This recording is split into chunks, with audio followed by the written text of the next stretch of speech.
Fala galera, tudo certo? Sou o Prof. Léo, de língua portuguesa. Tô aqui hoje para resolver uma questãozinha de vozes verbais com vocês, mas não só isso. Tô aqui também para dizer qual é a melhor estratégia de resolução, tá? Para esse tipo de questão. Dizer também como que normalmente a URGS cobra esse modelinho de questão de vozes verbais e como que vozes verbais geralmente caem na prova da URGS. E, por fim, dizer para vocês quais são as estratégias que a URGS vai utilizar para tentar complicar a tua vida na hora de cobrar esse conteúdo. Fechado? É bastante coisa. Então fica até o final do vídeo, que eu acho que é um vídeo bem importante, num formato que eu não vejo circular aí fora, tá? Gente, conteúdo de vozes verbais, tá? Esse modelinho de questão aqui, que eu vou corrigir com vocês, que é a 4 do vestibular de 2020, tá? Ele foi considerado uma questão, essa questão ela foi considerada mediana, tá? Pela própria URGS, mas uma questão de alto índice de discriminação. O que isso significa? Significa que a banca considerou essa questão uma boa questão para dividir e separar os estudantes que estudaram e se prepararam para a prova e estudantes que não estudaram. Isso significa o quê? Gente, aquilo que é bom a gente tende a repetir. Se a banca achou essa questão uma questão boa, interessante para separar e conseguir discernir quem estudou e quem não estudou, será que a banca vai colocar de novo esse modelo de questão, esse conteúdo? É óbvio que vai, né, gente? Então, bora estudar para que na prova a gente consiga mitar em cima desse tipo de questão. Fechado? Então é isso, bem simples. Gente, vozes verbais. O que são as benditas vozes verbais? Onde vivem? Do que se alimentam? Gente, a gente tem 3 tipos de vozes verbais na língua portuguesa. Eu vou botar uma imagenzinha aqui, tá? Se a edição der bom, vai ter uma imagenzinha aqui. Essa imagenzinha vai mostrar para vocês que existem 3 tipos de vozes verbais na língua portuguesa. A voz ativa, quando o sujeito pratica a ação do verbo. Tu olha para o sujeito ele está fazendo a ação verbal. Voz passiva, quando o sujeito sofre a ação do verbo. E voz reflexiva, quando ele faz a ação do verbo e sofre ao mesmo tempo. Ou seja, simultaneamente. Fechado? Gente, voz ativa, tem um exemplinho ali. Alô, já fiz o corre para te ver. Juntei o quê? A grana da passagem. Kevinho, grande filósofo brasileiro, né, gente? Então, nota o seguinte, o sujeito ele tá oculto? Tá, porque é o eu, né? Eu já fiz o corre pra te ver, eu juntei a grana da passagem. Só que não é porque ele tá oculto que a voz da oração não é voz ativa. Olha só, eu fiz o corre, ou seja, o sujeito tá fazendo a ação verbal. Ele tá oculto, mas mesmo oculto, ele está produzindo a ação que o verbo levanta ali na oração, né? Então, gente, quando o sujeito pratica a ação do verbo, voz ativa. Voz passiva tem um exemplinho ali, ó. Alô, o corre foi feito por mim para te ver, a grana da passagem foi juntada por mim. Agora, gente, o sujeito é o corre e a grana da passagem.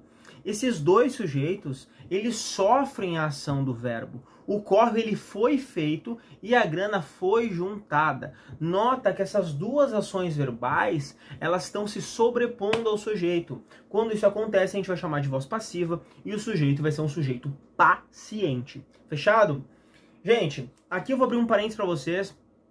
A questão que a gente vai tratar hoje, que é uma questão de identificação de voz verbal, ela é um modelinho que a URGS gosta de cobrar, mas a URGS também gosta de cobrar a transposição da ativa para passiva. Isso eu vou ver num outro vídeo com vocês, não nesse vídeo, tá bom? Mas é interessante a gente fazer um parênteses aqui. Então, gente, quando o sujeito da minha oraçãozinha sofre a ação do verbo, a gente vai chamar esse sujeito de sujeito paciente e a voz verbal de voz passiva.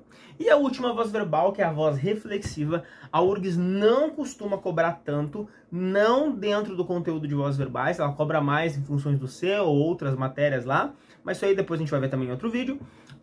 A voz reflexiva tem um exemplo aqui. Ela se escondeu atrás da árvore. Gente, quem esconde, esconde algo. Mas nesse casinho aqui, ela se escondeu. Ou seja, ela praticou a ação de esconder, mas ela escondeu a si mesma. Ou seja, ela faz a ação e sofre a ação ao mesmo tempo. Então, gente, essas 3 vozes verbais, vocês precisam saber reconhecer elas, identificar elas, tá? E também saber transpor da passiva para ativa e vice-versa. Fechado? Isso é muito importante. A URGS vai cobrar esse conteúdo, com certeza, sem sombra de dúvida, no vestibular de 2022. Fato! Fechado? Então, bora para a questão, né, gente? A questão é o que nos interessa. Gente, questão 4 de 2020, barbada. Vamos ver o comando da questão. Assinale a alternativa que apresenta uma oração na voz passiva. Gente, comando simples, relax, objetivo. É assim, ó, é o comando que pedimos a Deus. É ou não é? Barbada, né? Não é aquele comando gigante, modelo Enem, que tu termina de ler e fica cansado, assim, bisonhando.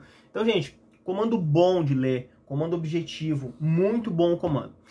Basicamente, o comando está pedindo só para tu ler as 5 assertivas e dizer qual das 5 assertivas possui pelo menos uma frase, uma oração na realidade, né? Uma oração na voz passiva. Então quer dizer que dentro das assertivas pode ter uma oração, 2 orações, 3 orações, não tem problema. Eu só quero que tenha uma oração na voz passiva. O resto, pouco me importa. Fechado? Então, gente, bora lá ler as assertivas. E aí a gente vai começar comentando, tá? Bora lá então. A assertiva A diz o seguinte: as primeiras lições que recebi de aeronáutica foram me dadas por um grande visionário, Júlio Verne. Gente, a resposta certa é a A. Vamos analisar por que a resposta certa é a A, tá? A diz o seguinte, tá? As primeiras lições que recebi de aeronáutica foram me dadas. Aí tu tem que fazer a pergunta para achar o sujeito. Tu faz a pergunta para quem? Pro verbo. O que é que me foi dado? As primeiras lições que recebi de aeronáutica. Isso é o meu sujeito. Isso é o meu sujeito.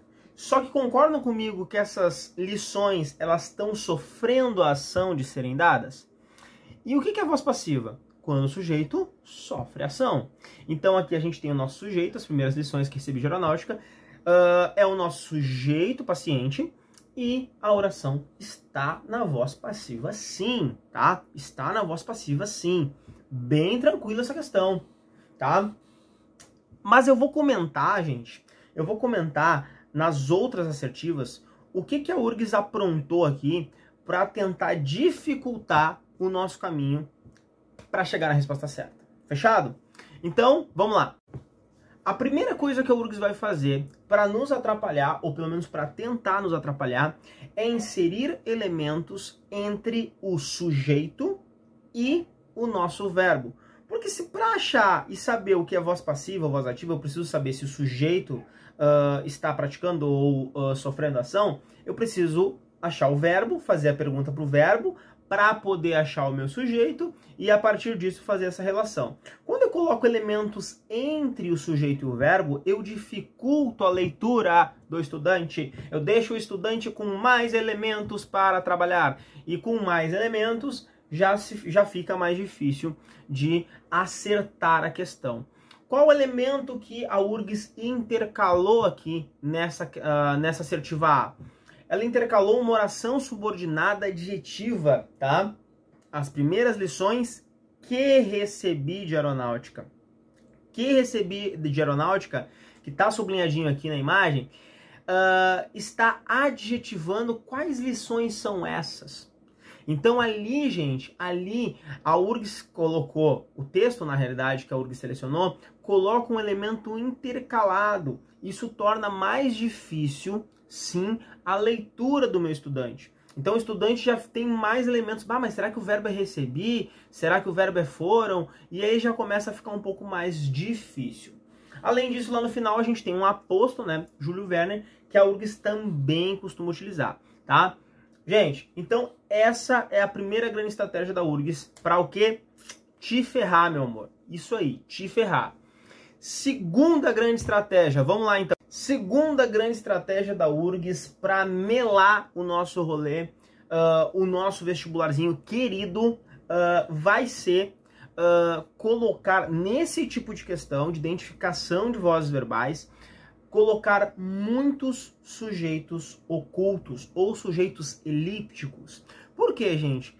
Olha, se para saber se está na voz passiva ou na voz ativa, eu preciso achar meu verbo, perguntar para o meu verbo. A URGS já coloca alguma coisa entre o sujeito e o verbo para dificultar a localização do verbo, tá? Mas eu vou lá, achei o meu verbo. Eu faço a pergunta para achar o meu sujeito. Mas meu sujeito é oculto, ele não vai estar na frase. Para aquela pessoa que estudou meio pau, meio tijolo, que foi indo, sei lá, que não estudou e não tem tanta segurança daquilo que aprendeu, ela já bate em insegurança. Cadê o sujeito? Cadê o sujeito? Cadê o sujeito? Gente, essa é uma estratégia muito forte e vem sendo utilizada pela URGS já em alguns vestibulares, deixar o sujeito oculto para atrapalhar o estudante. Mas não é porque o sujeito está oculto que não vai ter voz verbal. Acompanhe ali na questão B para vocês darem uma olhada comigo. Até sublinhei o verbinho ali, tá? Tá em rosa. Parei diante dele que pregado pelo destino, tá? Parei diante dele como que pregado pelo destino. Então, gente, parei é o verbo.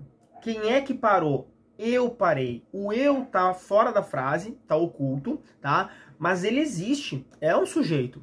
Só que concordam comigo que eu parei, eu faço a ação do verbo? Se eu faço a ação do verbo, voz ativa, não é voz passiva. Nascer, a mesma coisa. Contei-lhe a minha admiração.